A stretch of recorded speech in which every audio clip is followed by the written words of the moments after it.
Welcome to my YouTube channel unique study with fun पे आपका पुनः एक बार स्वागत है कि ज़िंदगी जीने के लिए तकलीफ़ें तो उठानी ही पड़ेगी, वरना मरने के बाद तो जलने का भी एहसास नहीं होता। अर्थात यहाँ जीवन मरण की बात नहीं है, यहाँ बात है अपने जीवन में कुछ पाने की। जो आपका लक्ष्य है, अगर आपको वहाँ तक पहुँचना है तो आपको कठिनाइयों का तो सामना करना ही पड़ेगा। अगर कठिनाई आपके साथ नहीं आए तो समझिए कि आप अपने लक्ष्य की ओर नहीं बढ़ रहे हैं, और या तो आपका लक्ष्य बहुत ही छोटा है। तो इसी टॉपिक के साथ चलते हैं। जैसा कि आप लोगों ने थंबनेल में देखा ही होगा कि ये MTS के लिए स्पेशलिस्ट क्लास है। मैंने उसी क्वेश्चंस को लिया है जो NCERT बेस्ड है, और साथ में वो क्वेश्चंस जो कि आपके सेट में बार बार देखा गया। मैंने बहुत सारे 10 से 15 साल पीछे का MTS का क्वेश्चन पेपर उठाकर देखा। उसके बाद हमने देखा कि ये जितने भी क्वेश्चंस हैं ये बार बार आ रहे हैं। और एक चीज़ मैंने देखा कि ये जितने भी क्वेश्चंस हैं वो सारे NCERT के ही हैं। और अगर आप लूसेंट में खोजने के लिए जाएंगे तो इससे रिलेटेड बहुत सारा, थोड़ा सा नहीं, बहुत ही ज़्यादा पार्ट आपको वहाँ पर दिखाया जाएगा। लेकिन हम आपके लिए वही लेके आए हैं जो स्पेशल MTS के लिए ज़्यादा इम्पोर्टेंट है, और नॉर्मल वाइज जो साधारण कंपटीशन है उसके लिए ज़्यादा इम्पोर्टेंट है। तो चलते हैं बिना बोले हुए, बिना बात किए हुए कुछ यूनिक टॉपिक्स को पढ़ने के लिए। अगर इस वीडियो में आपको कुछ अच्छा लगे, इस चैनल पर आपको कुछ ऐसा लगे कि हमको यहाँ से कुछ मिल रहा है, तो आप इस चैनल को सब्सक्राइब कीजिए, लाइक कीजिए, जितना ज़्यादा से ज़्यादा हो सके इस वीडियो की जिसको ज़रूरत है उसके पास शेयर कीजिए। धन्यवाद। चलते हैं अपने स्थान पे। ये जो पार्ट है ये है आपका साइंस का पार्ट। साइंस के जितने भी ब्रांचेज हैं उसका वो है ये। तो देखते हैं सबसे पहले क्या आता है। एट फर्स्ट हम देखें 4 से 5 सेट में हमने देखा कि वो इकोलॉजी के बारे में पूछते हैं। इकोलॉजी दिया रहता है, उसमें पूछा जाता है कि किस विज्ञान के बारे में इस चीज़ में हम किस विज्ञान के बारे में पढ़ते हैं। तो जो आपका ऑप्शन रहता है उसमें आप देख सकते हैं, उसमें रहेगा जीव और पर्यावरण के अध्ययन के बारे में। जो व्यक्ति जीव और पर्यावरण के बीच के अध्ययन के बारे में पढ़ते हैं कि पर्यावरण क्या होता है, जीव क्या होता है, दोनों परस्पर कैसे एक दूसरे से मिले जुले हैं, अगर ऐसा वो देखता है तो उसको हम कहते हैं इकोलॉजी। वो इकोलॉजी के अंदर आता है। उसके बाद है आपका इथोलॉजी। इसमें प्राणियों का व्यवहार देखा जाता है, कुछ जानवरों का, कुछ आदमियों का, ठीक है, प्राणियों का इसमें व्यवहार देखा जाता है इथोलॉजी में। और इसमें देखा जाता है कि वो किस प्रकार से अपने हंटिंग को करता है। आप देखे होंगे बहुत सारे ऐसे चैनल्स हैं हमारे जिस पर कि हम देखते हैं कि जानवर किस प्रकार से व्यवहार कर रहा है, किस प्रकार से हंटिंग कर रहा है, या किस प्रकार से उसका कोई हंट करना चाह रहा है तो वो किस प्रकार से बचता है। इस सारी चीज़ों के बारे में जानने के लिए हम लोग जिस विज्ञान को खोजते हैं वो विज्ञान होता है हमारा इथोलॉजी। उसके बाद आपका एंटोमोलॉजी कहते हैं कीट पतंग के अध्ययन को।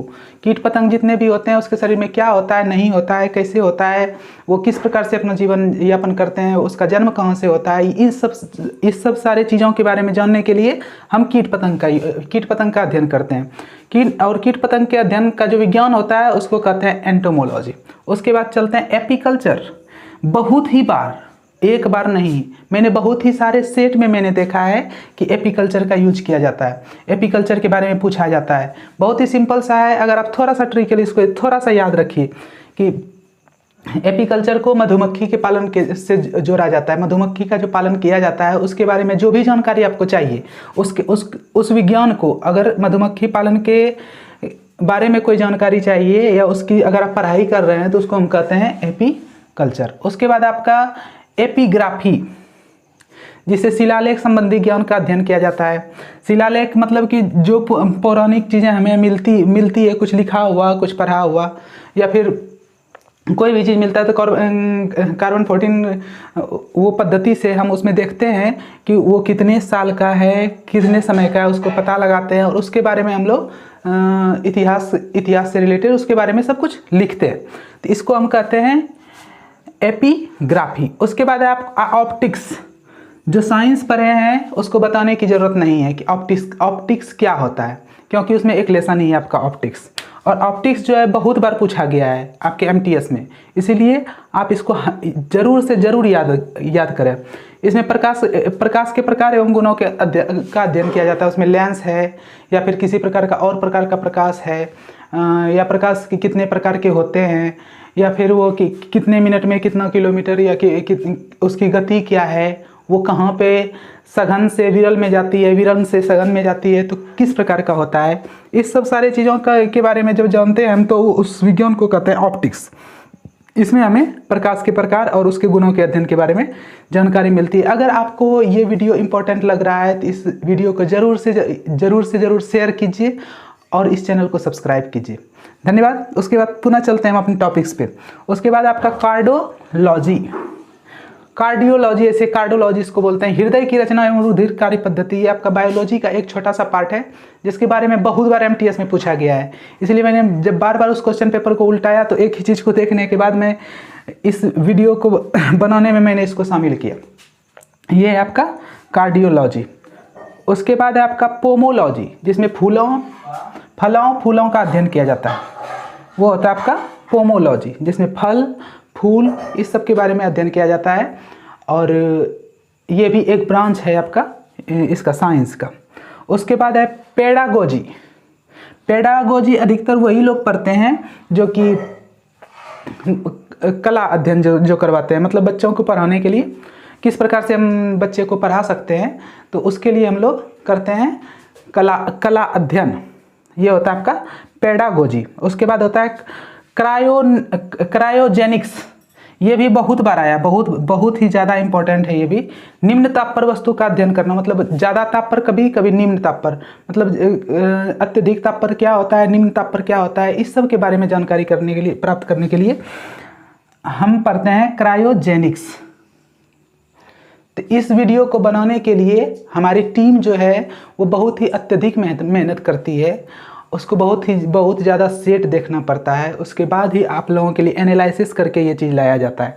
आपको कहीं भी यूट्यूब पे या कहीं पर भी आप देखिएगा किसी भी जगह, तो उसमें बहुत सारा चीज़ आपको इतने 10 में नहीं, आपको कम से कम 50 बताया जाएगा। उसमें बोलेगा इसको याद कर लीजिए, इसमें से 2-3 पूछ लेगा। लेकिन मैं गारंटी दे सकता हूँ कि एमटीएस के लिए इतना हिस्सा ही काफ़ी है, ये 10th ही काफ़ी है। इस 10th में ही अगर आना होगा तो इसी से आएगा, और अधिकतर बार पूछा ही जाता है।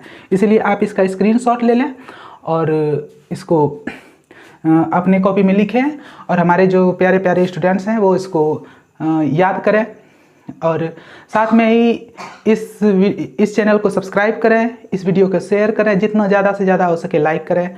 आपका इस चैनल पर आने के लिए धन्यवाद।